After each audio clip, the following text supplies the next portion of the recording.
When it just spins and we're live. There it is. Hey everybody. Welcome back to our mortgage market update Wednesdays midweek update with Hammer J Helmer. Hammer, welcome back, buddy. Thank you, sir. Thank you. Thank you, everybody. I know you guys are all worried about rates. Rates are a big part of buying a house, and Mm-hmm. so today we're here to give you some lowdown on the showdown. What's going on with mortgage rates? Which direction are we going? Do you have to panic? Yeah. Are they going to get better? Are they going to get worse? Well, we don't have a crystal ball, but we do have some really good insights. So we're going to share that with you today. If you're here live, please feel free to ask us any questions that are on your mind. If you're watching this on the replay, and so many of you are, do us a favor. Just let us know that we helped you out and that you were here. Give us a hashtag replay in the comments. And if you do have any questions as you watch on the replay, go ahead and type them in. We monitor this post for the next week or so to make sure that we can answer your questions. And because we want to make sure you guys are educated and comfortable and set your mind at ease. So with that, Nathan, where do you want to the start? middle of the week, the middle of Q2. We're literally, I don't want to scare anybody, but we're basically a third of the way down with 2022. Um, that kind of shocked me. It took my breath away a little while ago. I was like, wait a minute, hold on, this Yeah. isn't cool. So we're already there. What's going on, man? I don't have a screen to share yet. I'm sure you'll Oh, pop one up here, but yeah, sorry. Here, let me go ahead and what's click happening? on that. So the good news, everybody, is that mortgage rates have settled down. Now, a couple of weeks ago, I guess the best word is prognosticated that we were coming to an equilibrium. And basically, what I mean by Hmm. that is that and many of you will find rates that are in the fives. Again, your interest rate will vary depending on the lender you work with and some Mm-hmm. variables in your actual loan scenario, including the property that you're buying and the loan amount and your credit score and all of that. But as a generality, let's just talk in some general numbers here. We've seen rates go from the high twos at the end of 2021 into the threes and the fours and the fives. And the question was, when was that going to end? And what we've got on the screen right now is a chart that shows. I'm going to turn this into a line to make it a little bit clearer for us. And Nice. this is an inverse relationship with mortgage rates. So this is the basis of mortgage rates. We talk about this every week. These are mortgage-backed securities. What happens is that in order for lenders, banks, mortgage lenders, anybody to constantly have money to lend out there, they need to replenish their funds. Otherwise, they would run out of money. So they do that by securitizing these loans, selling them as investments. Investors buy it, more money comes into the whole thing, and it's a beautiful system. Now, as these mortgage bonds go up, that means mortgage rates actually improve. And as they go down, as you see this line going very quickly down, that means mortgage rates go up. So again, it's an inverse relationship to actual mortgage rates. Now, at the end of 2021, here we were up at the top of this, and it was kind of like a roller coaster. And that's what it's felt like for many of us, is it's felt like a roller coaster. So at the top of the roller coaster, we started to come down, and just like a true roller coaster, we all screamed as rates went higher and higher and higher. And I think what's happening now, I'm going to take a screenshot of this so I could draw some pretty little arrows for y'all. But a couple of weeks ago, I threw out there that I thought we were at a point where we would stop seeing rates going up and up and up and up. And I thought instead we're going to see rates take more of a sideways pattern. And what I'm going to do is I'm going to draw two arrows here. This is what we call a sideways pattern because, as you can see, everything is moving sideways. Within that sideways pattern, this channel, if you will, this lane, it goes down and it comes up and they go down and they come up and they move around a little bit, but overall they stay within that range. Then we saw this, if we were to extend these out, we saw that just broke, right? Because obviously, at this point, we at the beginning of 2022, we kind of broke out of this channel, and it just kept going lower and lower and lower. And look at this arrow. Look at how down it went. Again, this is Yeah. inverse to mortgage rates. So rates went up and up and up. And we've grown very used to seeing that. But if you look right here a couple of weeks ago, I think Mm-hmm. now I could argue, someone could point out and say, Hammer, if I bring this channel, we're still in that channel, but I don't think so. I think it's just a little early and it's kind of Mm. hard for us to see it yet.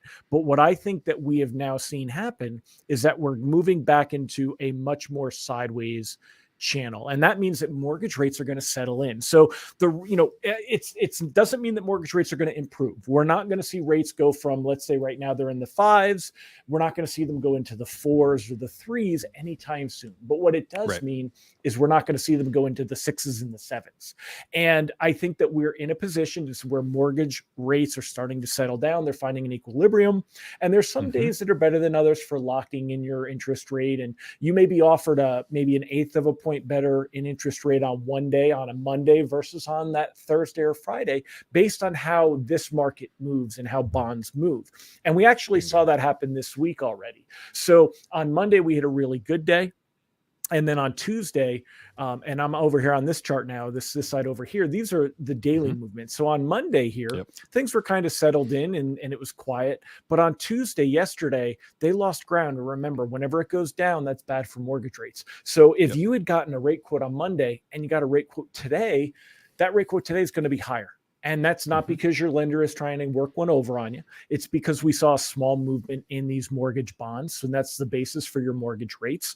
And a move like this, though, is generally about an eighth of a point in mortgage rate. So you might have been quoted 5.375. And then today you might be quoted 5.5. So that's kind of how this stuff works out. But we'll see those moves up. We'll see those moves down. For those of you that have new construction or that are out house hunting, but you haven't yet found the right property or you haven't gotten an accepted offer, the good news here is that you can rest with less anxiety that by the time that you get there, that rates are going to be higher. Things are settling in. We're in a good spot. Now, I'm going to go ahead and pull this off and just kind of bring up real quick. What was affecting things yesterday, and the reason we saw things kind of get moved a little bit negative is that the Fed and Fed Chair Jerome Powell, he is the guy that kind of sets the tone for what actions the Fed are going to take. Now, the Fed gets a lot of press right now because this is the main thing that's driving our economy and it's driving mortgage rates. So when we look at the Fed, what's happening is every time that the Fed gives an indication of what's going to happen in the future, we see a reaction now. So and that's why if I go back to this chart here, the reason we saw this channel and that we saw rates move up is because the markets and investors were preparing for Fed rate hikes later this year. And we are already anticipating in June, we'll have another half a point rate hike.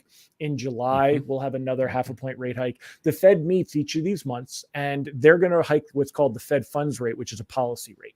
So mortgage rates already reacted to that. And the good news is that when you see the headlines that the Fed raised rates a half a point, that doesn't mean your mortgage rates are going to go up a half a point. In fact, your mortgage rates may even get slightly better that day because they've already factored in these moves. We've already anticipated them, and the mortgage market's already reacted to them. It's already worked into mortgage rates. So you don't have to worry about these upcoming Fed rate hikes. But what they look for is when they see articles like this one, where Fed Chair Jerome Powell, he came out there and I don't know why they settle on birds, but they call them either hawkish or dovish. So doves are peaceful and it's monetary accommodation.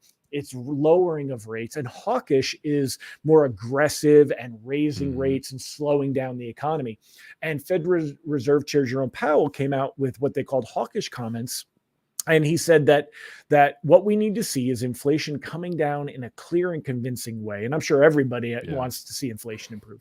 And we're going to keep pushing until we see that, Powell said Tuesday. If that involves moving past broadly understood levels of neutral, we won't hesitate at all to do that. And what's going on here is, it's kind of like, imagine if you were playing poker with the Fed, they kind of pick up the edge of their cards and show them to you.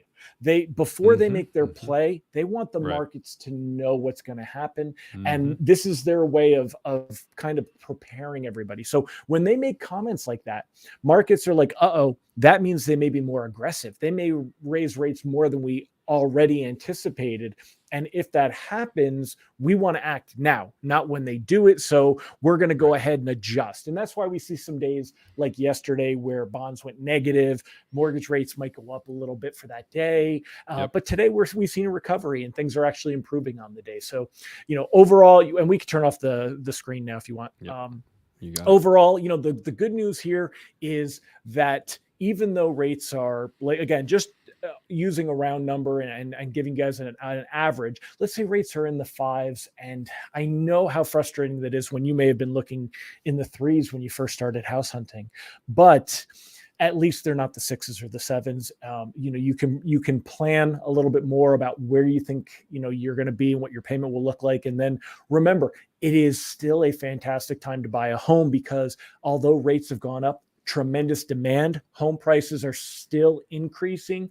Yep. And when the Fed does all these moves, they're going to slow the economy down. So the Hmm. anticipation is that at the end of 2022, maybe into the early or mid 2023, the economy will slow down. There's talk of a recession. That will actually bring mortgage rates down at that point. And if mortgage rates go down and you've already gotten a loan today, that's where our friend Earl comes in. Tell him about Earl, Yep. Nathan. Earl, interest rate reduction refinance loan in the VA lending space. It's the best thing to do.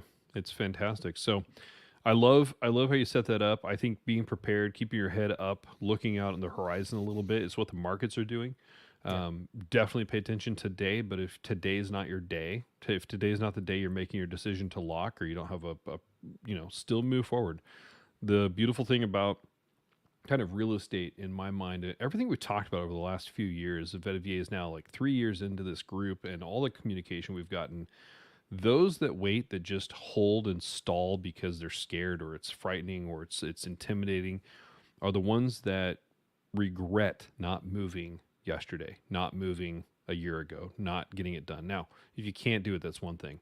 But it's kind of like that old proverb, when was the best time to plant a shade tree? It was 20 years ago.